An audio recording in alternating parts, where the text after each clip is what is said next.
Well, the flu season is hitting Connecticut and the whole country hard, landing people in the hospital and causing deaths. At least 15 people in Connecticut have died, and that includes a 10-year-old boy from New Canaan. News 8's Bob Wilson is live tonight in Hartford with the latest now on the outbreak. Bob.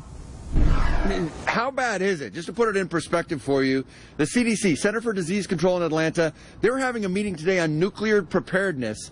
They canceled that and had an emergency meeting on the flu instead because it is ratcheting up and ramping up all across the state, all across the country. This year, me and my wife got it at the same time. We got the flu. Lost a week of work. And he is not alone. Across the state, across the country, the flu burning like wildfire through schools and the workplace. Influenza is widespread in just about every state. Last I heard, only Hawaii didn't have widespread influenza. Doctors are treating about a half a dozen to a dozen cases at the Hospital of Central Connecticut, and there are even people in the ICU fighting the virus.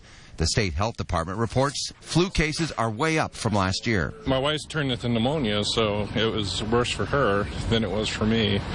But yeah, we didn't get our flu shots. Get your flu shot. Now, if you haven't gotten the flu shot already, there's still time, and it's important to get it now, and here's why. Doctors say even though it's not 100% effective, if you do get the flu shot, especially if you're in those high-risk categories and you get the flu, it'll keep you from getting a more serious case and keep you out of the hospital.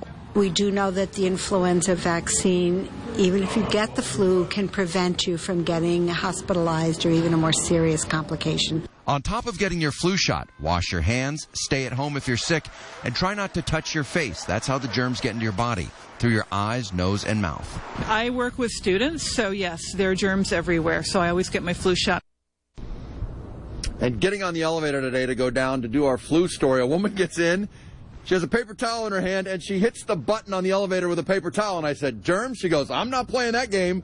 I love that. That was great, because she just says, you know what? I got to take every precaution possible. For more tips on how to beat the flu, go to WTNH.com. We got a special link for you there on how to stay healthy this season.